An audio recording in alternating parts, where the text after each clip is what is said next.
CSMT परिसरात मराठा आंदोलकांसाठी नाश्त्याची सोय करण्यात आली। सर्व आंदोलकांना सकाळच्या नाश्त्यासाठी चहा आणि बिस्किट दिले जात आहेत। तसंच भेळ, पाणी आणि चटणी भाकरी असे अनेक पदार्थ वाटप करण्यात येत आहेत। जय पवार आमचे प्रतिनिधी आपल्या सोबत थेट जोडलेले आहेत। जय, काय सांगाल? हो, लाईव्ह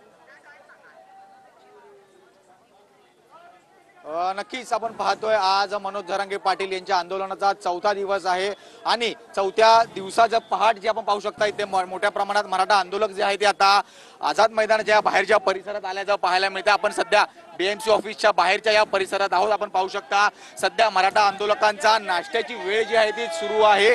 नाश्त्यासाठी खरं तर या सर्व मराठा बांधवांनी आपापल्या जिल्ह्यातून विविध जिल्ह्यातून खरं तर आज आपल्या सर्व मराठा आंदोलकांसाठी नाश्ता आणल्याचं पाहायला मिळतंय। चटणी भाकरी असेल किंवा भेळ, पाणी, चहा, बिस्किट, पोहे, कांदा पोहे असतील असे विविध नाश्त्याचे पदार्थ जे आहेत ते या सर्व आंदोलकांसाठी आता आणले जात आहे।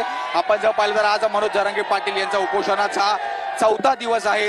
त्यासोबत पाहिलं तर सर्व आंदोलक जे आहेत ते या आझाद मैदानात परिसरात आपल्याला आज नाश्ता करताना पाहायला मिळत आहेत।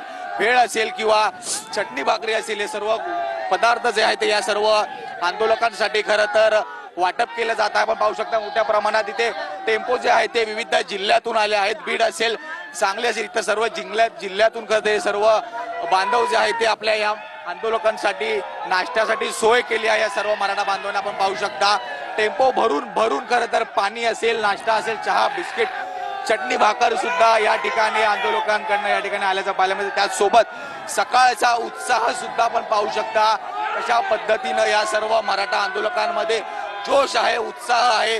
मनोज जरांगे पाटील यांना पाठिंबा देण्यासाठी आलेला सर्व जनसमुदाय आपण पाहू शकता। आता सकाळच्या वेळी खरं तर नाश्त्याची वेळ आहे ही आणि या वेळी सुद्धा मोठ्या उत्साहामध्ये आपण पाहू शकता जरांगे पाटील यांना पाठिंबा देण्यासाठी हा सर्व जनसमुदाय आझाद मैदानाच्या परिसरात आला आहे। त्यासोबत सध्या या सर्व मराठा आंदोलकांसाठी नाश्त्याची सोय जी आहे केल्याचं पाहायला मिळतंय। त्यासोबत मनोज जरांगे पाटील यांच्या घोषणा सुद्धा केल्याचं पाहायला मिळत आहे। त्यामुळे आता बीएमसी ऑफिस जवळ आपण पाहू शकता मराठा आंदोलकांसाठी सध्या नाश्ता जे आहे ते नाश्त्याची सोय जी आहे ते केल्याचं पाहायला मिळत आहे। निश्चित धन्यवाद जय, तुम्ही दिलेल्या या माहितीसाठी।